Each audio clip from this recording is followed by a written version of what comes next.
नमस्कार दोस्तों। आज के इस वीडियो में हम बात करने वाले हैं कि क्या Kotak blue chip mutual fund आपके इन्वेस्टमेंट के लिए एक सही ऑप्शन रहेगा या नहीं, और इसे कंपेयर करने के लिए हम कुछ बेसिक डिटेल्स इस म्यूचुअल फंड की कंपेयर करेंगे, जैसे कि इस म्यूचुअल फंड की पास्ट रिटर्न्स, उसके रिस्क फैक्टर और उसकी कुछ बेसिक इन्फॉर्मेशन। इन सभी डिटेल्स को कंपैरिजन करने के बाद at the end of the point हम एक निष्कर्ष निकालेंगे कि क्या ये कोटक का ब्लू चिप म्यूचुअल फंड आपकी इन्वेस्टमेंट के लिए सही म्यूचुअल फंड रहेगा या नहीं। तो इस वीडियो को अंत तक जरूर देखिएगा।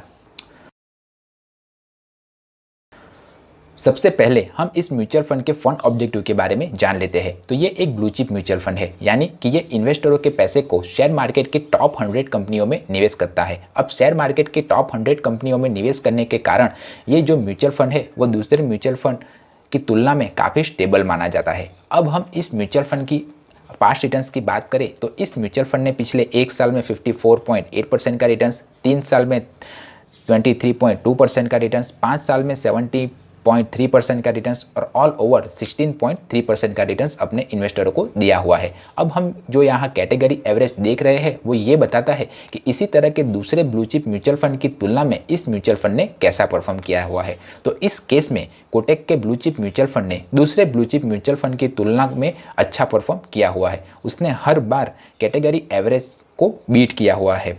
तो इस केस में पास्ट रिटर्न्स के मामले में ये कोटक का ब्लू चिप म्यूचुअल फंड एक बेहतर म्यूचुअल फंड माना जाएगा। अब हम इस म्यूचुअल फंड की अगर रिस्क फैक्टर की बात करें तो इस म्यूचुअल फंड का स्टैंडर्ड डेविएशन 20.17 है, जो दूसरे म्यूचुअल फंड की तुलना में काफ़ी ज़्यादा है। अब जिसे नहीं पता कि स्टैंडर्ड डेविएशन किसे कहते हैं, तो स्टैंडर्ड डेविएशन एक रेंजिंग फैक्टर है। तो जितना कम स्टैंडर्ड डेविएशन होगा उतना ही अच्छा और कम वॉलेटाइल और वेल परफॉर्मिंग म्यूचुअल फंड माना जाएगा। मान लीजिए कि आपने किसी म्यूचुअल फंड में अगर 100 रुपये इन्वेस्ट किए तो ज़्यादा से ज़्यादा आपको 120.70 रुपीज़ मिलेंगे और कम से कम 79.83 रुपीज़ मिलेंगे। तो स्टैंडर्ड डेविएशन एक रेंजिंग फैक्टर की तरह काम करता है। मैक्सिमम टू मैक्सिमम आपको इतने रुपए मिलेंगे और मिनिमम टू मिनिमम आपको इतने रुपीज़ मिलेंगे। तो जितना कम स्टैंडर्ड डेविएशन होगा उतना ही अच्छा म्यूचुअल फंड माना जाएगा। तो इस केस में कोटक का ब्लू चिप म्यूचुअल फंड थोड़ा पिछड़ा हुआ माना जाएगा। इस म्यूचुअल फंड का बीटा वैल्यू 0.93 है, जो अपने कैटेगरी एवरेज के दूसरे म्यूचुअल फंड की तुलना में काफ़ी हाई है। अब जिसे नहीं पता कि बीटा वैल्यू किसे कहते हैं, तो जितना कम बीटा वैल्यू होगा उतना ही प्रेडिक्टेबल म्यूचुअल फंड माना जाएगा। एग्जाम्पल के तौर पर दो म्यूचुअल फंड है ए और बी, और दोनों हर साल 10% का रिटर्न्स देते हैं, पर ए का जो बीटा वैल्यू है वो 0.5 है और बी का जो बीटा वैल्यू है वो 0.2 है। तो बी म्यूचुअल फंड के अगले साल 10% का रिटर्न्स देने की संभावना compare to a mutual fund की तुलना में ज़्यादा मानी जाएगी। तो जितना कम बीटा वैल्यू होगा उतना ही अच्छा और वेल परफॉर्मिंग म्यूचुअल फंड माना जाएगा। तो इस केस में कोटक का ब्लू चिप म्यूचुअल फंड अपने कैटेगरी एवरेज के दूसरे ब्लू चिप म्यूचुअल फंड की तुलना में इसका बीटा वैल्यू ज़्यादा है। अब हम इस म्यूचुअल फंड की अगर शार्पन रेशियो की बात करें तो वो है 0.92, जो अपने कैटेगरी एवरेज की तुलना में काफ़ी अच्छा है। अब जिसे नहीं पता कि शार्पन रेशियो किसे कहते हैं, तो शार्पन रेशियो ये बताता है कि जो म्यूचुअल फंड हमारे इन्वेस्टमेंट किए हुए वैल्यू के ऊपर रिटर्न्स लाने के लिए जितना रिस्क लेता है उसके सामने वो कितना रिटर्न्स हमको लाकर देता है। तो रिस्क टू रिटर्न रेशियो इस म्यूचुअल फंड का दूसरे म्यूचुअल फंड की तुलना में अच्छा माना जाता है। तो जितना ज़्यादा शार्पन रेशियो होगा उतना ही अच्छा किसी भी म्यूचुअल फंड को माना जाएगा। तो ये जो एक्सपेंस रेशियो होते हैं, sharpen ratio, beta value, standard deviation, ये एक रेंजिंग क्राइटेरिया फैक्टर होते हैं। तो आप जब भी किसी भी म्यूचुअल फंड को चुनें तब इन क्राइटेरिया को ज़रूर ध्यान रखें, और जो भी म्यूचुअल फंड इन क्राइटेरिया के बीच में फिट होता है वो म्यूचुअल फंड एक अच्छा म्यूचुअल फंड माना जाएगा, ऐसा इन्वेस्टर कहते हैं।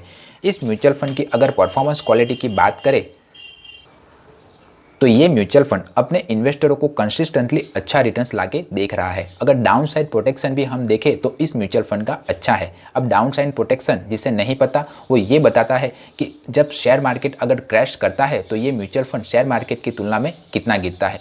तो हमारा जिस किसी भी म्यूचुअल फंड में हम इन्वेस्ट करते हैं वो म्यूचुअल फंड अगर जब शेयर मार्केट क्रैश होता है तो उसकी तुलना में अगर कम गिरता है तो इसका मतलब है कि उस म्यूचुअल फंड का डाउन साइड प्रोटेक्शन अच्छा है। तो आप जब भी किसी भी म्यूचुअल फंड को चुनें तब उस म्यूचुअल फंड के डाउन साइड प्रोटेक्शन को भी ज़रूर चेक करें, वो जितना हो सके उतना कम ही होना चाहिए।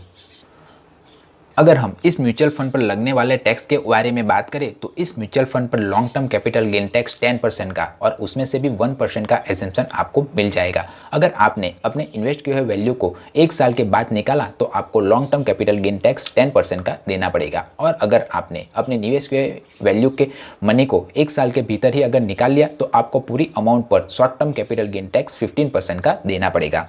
अगर आप इस म्यूचुअल फंड में अपनी एसआईपी स्टार्ट करवाना चाहते हो तो मिनिमम अमाउंट 1000 और लमसम अमाउंट 5000 से स्टार्ट कर सकते हो। इस म्यूचुअल फंड का एक्सपेंस रेशियो 0.86 है, जो मेरे हिसाब से एक एवरेज कैटेगरी माना जाता है। अब जिसे नहीं पता कि एक्सपेंस रेशियो किसे कहते हैं, तो जो एसेट मैनेजमेंट कंपनियां होती है वो हमारे ही पैसे को मैनेज करने के लिए हमें से कुछ फीस चार्ज करती है और उसी फीस को वो एक्सपेंस रेशियो के तौर पर हमें बताती है। तो जितना कम एक्सपेंस रेशियो होगा उतना ही अच्छा हमारे लिए होगा, क्योंकि उतना ही ज़्यादा प्रॉफिट हमें मिलेगा। तो आप जब भी किसी म्यूचुअल फंड को चुने तब एक्सपेंस रेशियो के क्राइटेरिया को भी ज़रूर ध्यान रखें।